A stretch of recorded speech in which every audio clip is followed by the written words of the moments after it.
I'm talking to Barbara Kirshenblatt-Gimblett in January 2025 about the 1996 Wesleyan Klezmer Research Conference. You may not remember much, but you know that it had an impact on your thinking. Yes. So, I do recall various gatherings at Wesleyan, including your incredible retirement party.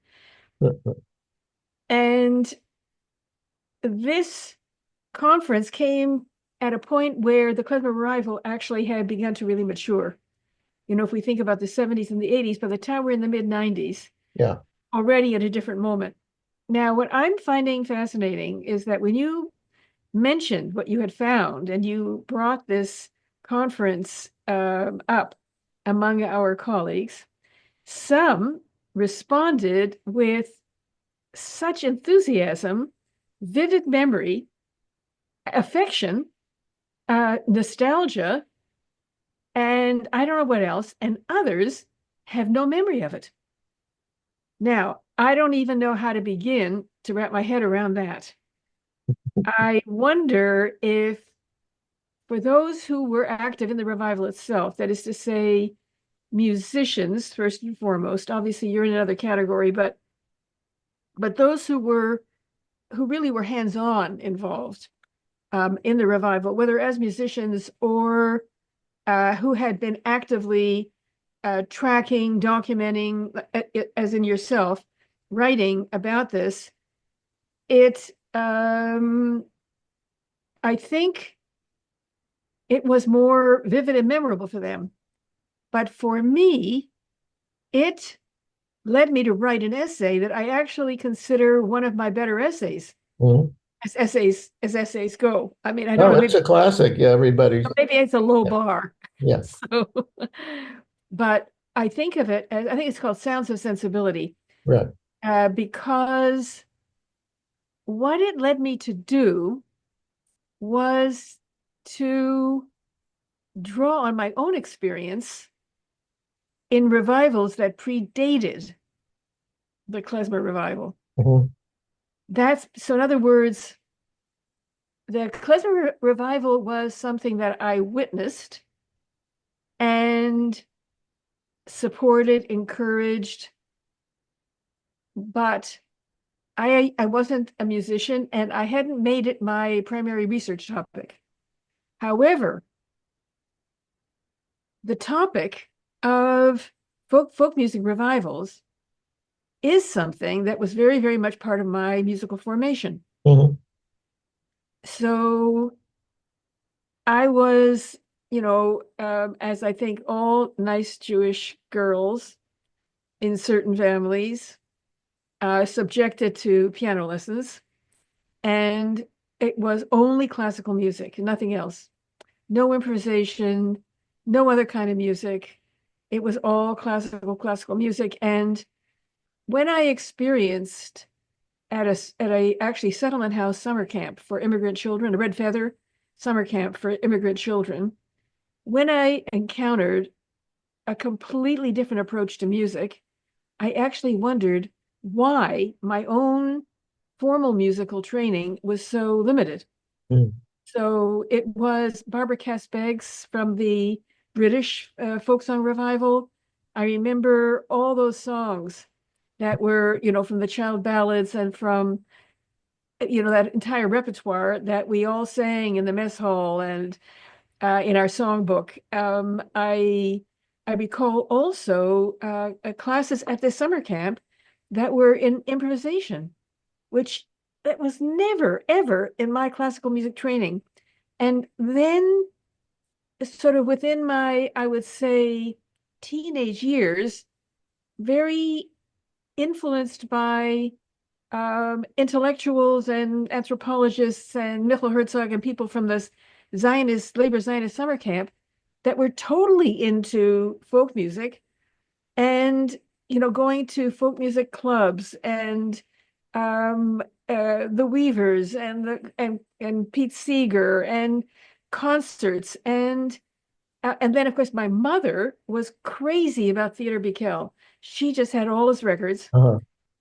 And then I got the Theodore Bikel songbook, so I would play those on the piano. And also on Sunday morning, my father, who's in a photograph of a mandolin orchestra outside his public school in Apatov, they're all people on mandolins, boys and girls. He is sitting in the middle on the ground with his violin. My father with the violin from Apatov. What did we play on Sunday mornings? John Messer and his Islanders.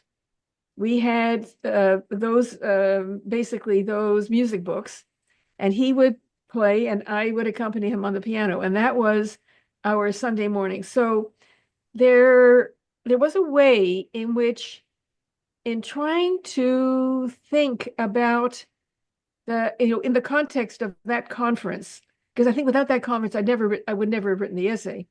But in the context of that conference, it made me, I had more to draw on from my own formation in classical music, in the folk song revival, and in the, I wouldn't call it Jewish folk song revival. I don't think of Bikel and Right. even Ruth Rubin and all the other guys. I don't think of that as a Jewish folk music revival. It's not a revival. It's something else. I Mhm. don't even know what it is. And I didn't, and also I realized I didn't write about it. But as we're talking now, I'm thinking to myself, it was, if you will, an interpretation of the repertoire, but not a revival. Somehow. I'm not exactly sure. But Mhm. the thing doesn't, it's not like the Klezmer revival. These are not people now who are composing that are composing new music that are um how can I say, it's something, it's in, let me put it this way, the folk music revival creates the audience for it. But in any event, the how the difference, the profound difference between the Klezmer revival, how it happened, what it sounds like, and what it sounded like, and what it came to sound like, and what it eventually came to sound like, was on the one hand related, but on the other hand, completely different from everything that went before. Mhm. Mhm. And I had, in a way, I was, in a sense, bringing two lived musical experiences to bear on each other. The one that was part of my youth, and the one that was part of a kind of musical cultural awakening that was happening before my very eyes. It was like watching something give birth, to be there, while it's in labor. It was um it was two, and of course I was at two completely different points in my life. And the first, I just love this. I loved anything. I love the folk tales, folk song, folk art, basket weaving, um, I don't know, leather work, copper enameling, ceramics, you name it, textiles of all kinds, anything, in that vein. But that was just out of love, not because I had any tools for studying it or any thought that it was something that I should study.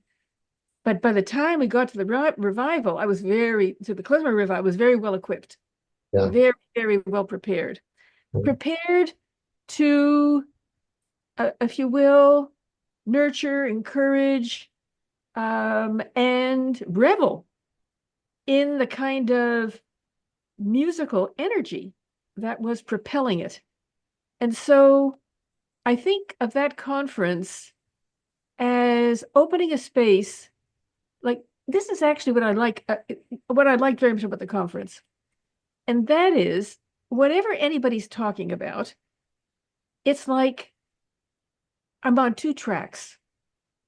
One track is whatever anybody's talking about. And the other track is what it's making me think, which might be related and it might be quite tangential. It might take me somewhere else, but without the first track, Mhm. I have the second track. Okay. And that's, I think, and also because it's live, you actually have to be there in the presence of people who are speaking and pay them the respect of listening. It's not like if it's, on Zoom or somewhere else where You can be distracted, do something else, tune in, tune out. Nobody knows, nobody cares. But this was something else. Not only that, but it was an incredible lineup. So it was like being among klezmer royalty.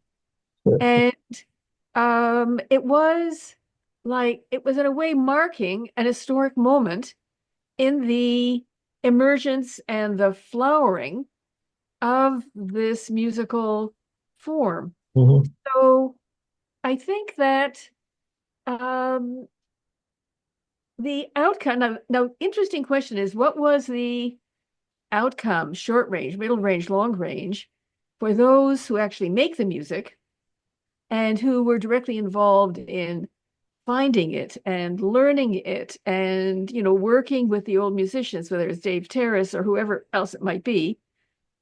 What um what was the what happened? In other words, during and after that conference, um, to what extent did it either confirm or shape or make them rethink or just make them feel really great about this music and where it had arrived at that moment in time?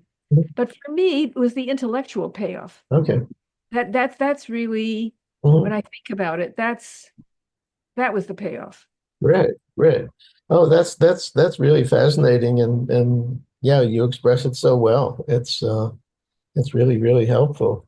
So I appreciate that. And I'll see, talking to everybody, what they all, have to say along these lines. I'm just sort of gathering right now. But thanks so much for doing that. And yeah, My that pleasure. article is a classic, and everybody recognizes that.